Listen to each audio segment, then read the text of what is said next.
முற்பிறவி இருக்கா இல்லையா? கர்மான்ற ஒண்ணு கிடையவே கிடையாது. கடவுள்ன்ற ஒண்ணு இல்லவே இல்லை. வெறும் இயற்கையே எல்லாவற்றையும் படைச்சி அழிக்குது அப்படின்னு பேசி திரியும் மக்களாக இருந்தாலும் சரி, முற்பிறவி, கர்மா, கடவுள் போன்ற எல்லா விஷயங்களையும் மதிக்கிற மக்களா இருந்தாலும் சரி, இந்த காணொளி உங்க எல்லாருக்குமே ஒரு அடுத்த கட்ட புரிதலை தரப்போகுது என்பது சத்தியம். அதனால இந்த காணொலியை முழுசா பாருங்க, பல உண்மைகள் புரிய வரும். ஏன்னா நான் எல்லாத்தையுமே ஒரு ரியல் டைம் எக்ஸாம்பிளோட விளக்க போறேன். வாங்க வீடியோக்குள்ள போகலாம். இது NNA ஸ்பிரிச்சுவல் நெட்வொர்க். நான் உங்கள் அன்பன் வராஸ் கோயர்.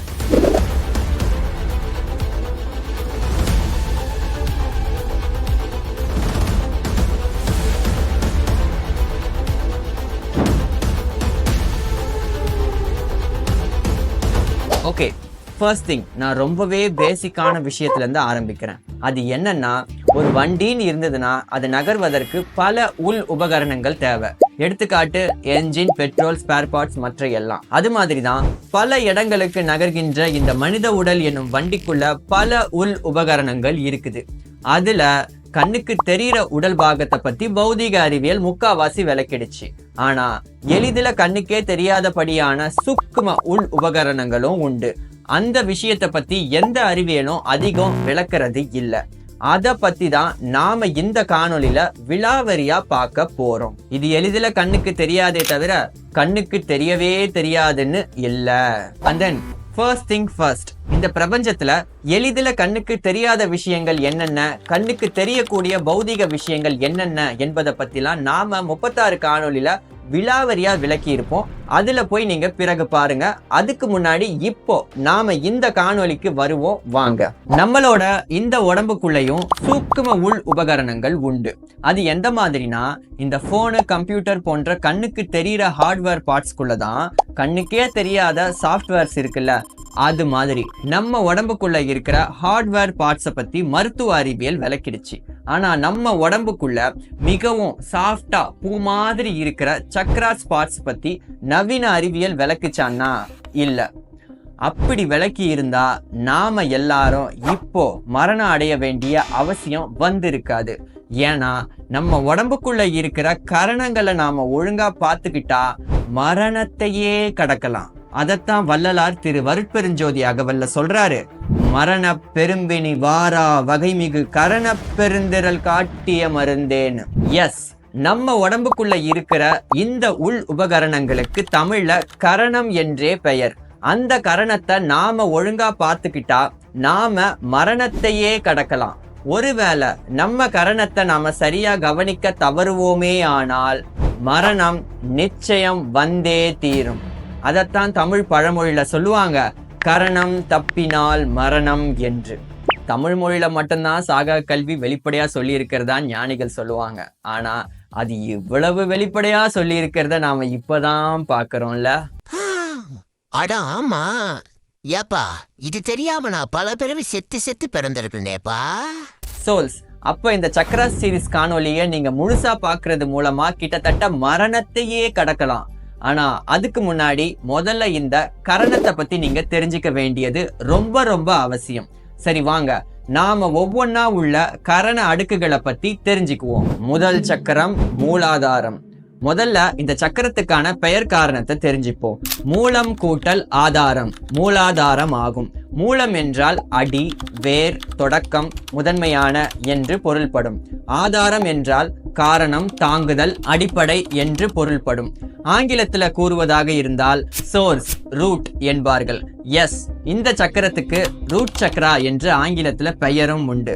அதற்கான பெயர் காரணம் என்னன்னா, நாம செய்யற எல்லா செயல்களுக்கான மூலமும் காரணமும் எதை பொறுத்து அமைகிறது என்றால் இந்த மூலாதார சக்கரத்தை பொறுத்து தான் அமைகிறது. எடுத்துக்காட்டுக்கு பஃபட் போன்ற உணவு பரிமாறும் இடத்துல நம்மளை விட்டா நம்ம எல்லாரும் முதல்ல போய் ஒரே வகையான உணவை தான் எடுத்து சாப்பிடுவோமா? இல்ல, ஒவ்வொருவரும் ஒவ்வொரு வகையான உணவினை முதல்ல எடுத்து சாப்பிடுவாங்க. இது ஏன்? சரி, என்னோட டேபிள்ல எனக்கு முன்னாடி வைக்கப்பட்டுள்ள பல வகையான உணவுகள்ல நான் ஏன் இந்த இனிப்பை மட்டும் முதல்ல எடுத்து சாப்பிடுறேன்? அப்படியே சாப்பிட்டாலும் ஏன் இந்த வகையான இனிப்பை நான் முதல்ல எடுக்கிறேன்? இதற்கு எல்லாம் காரணம் கர்ம வாசனை. கர்ம வாசனா நாசயாதி சுகம்சா துக்கம்சா. புரியல?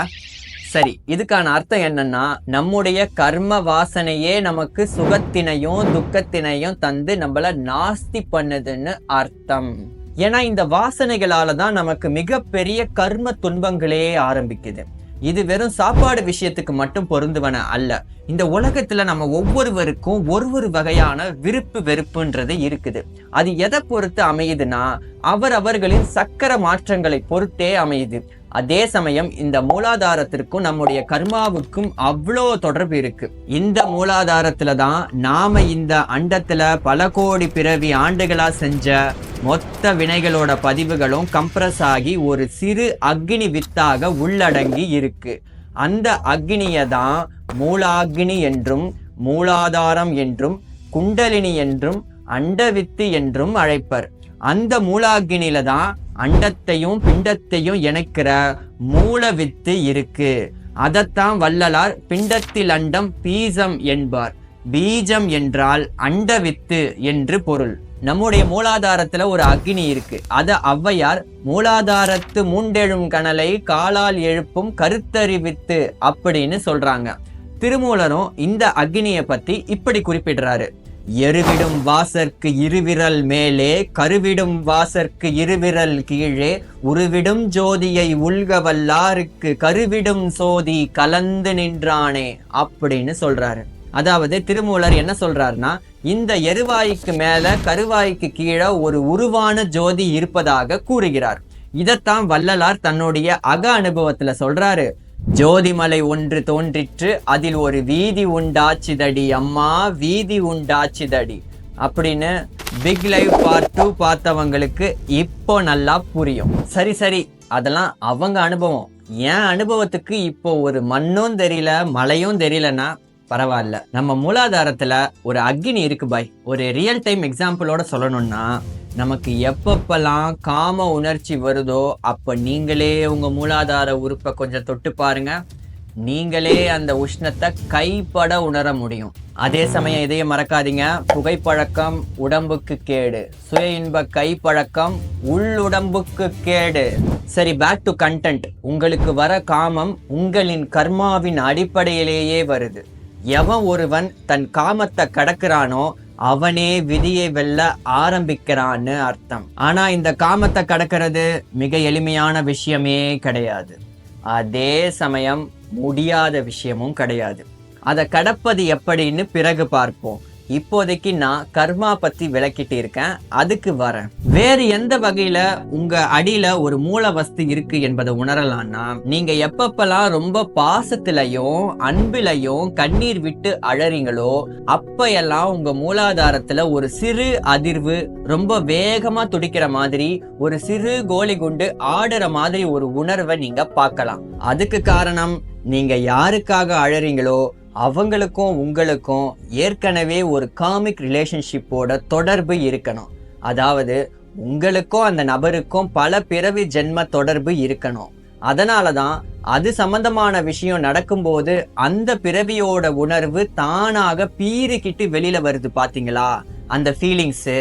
அந்த ஃபீலிங்ஸுக்கு காரணம் அந்த மூலாதாரத்தோட அசைவு தான். இன்னும் வேற எப்பப்பெல்லாம் அதை எக்ஸ்பீரியன்ஸ் பண்ணலாம்னா, ஏதோ ஒரு பொருளை நீங்க ரொம்ப விரும்பி அது கை கெட்டும் தூரத்துல இருந்து கிடைக்க போகுதுன்னா அப்போ உங்க அடி மூலாதாரத்தை கொஞ்சம் கவனிச்சு பாருங்களேன். அங்க ஒரு துள்ளலும் அசைதலும் இருக்கும். அதுவுமே உங்க கர்ம வினையின் தூண்டுதலே ஆகும்.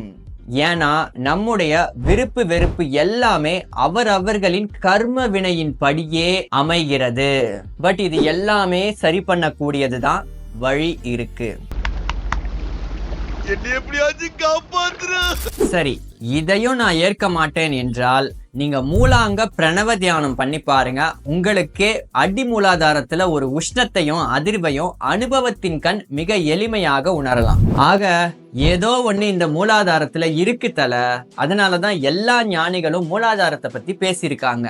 அதுக்கான ரெஃபரன்ஸை அவரவர்கள் இயற்றிய பாடல்களை பார்த்தாலே தெரிய வரும். இதையெல்லாம் பண்ணி பார்த்தோம், நீங்க ஏற்க மறுத்தீங்கன்னா ஒருவேளை நீங்க இந்த பிரபஞ்ச உண்மைய அறிய பயப்படுறீங்கன்னு அர்த்தம். இந்த உலகியல் மாயையே உண்மைன்னு நினைச்சு வாழ்ந்து சாக துணிஞ்சவங்களுக்கு இந்த கருத்து எல்லாம் ஏத்துக்க ரொம்பவே உறுத்தலாதான் இருக்கும். ஆனா மாற்றத்தை ஏற்றுக்கொண்டவர்களுக்கே மாற்றங்கள் தெரிய வரும். அதனால மாறுவதும் மாறாததும் உங்களோட விருப்பம்.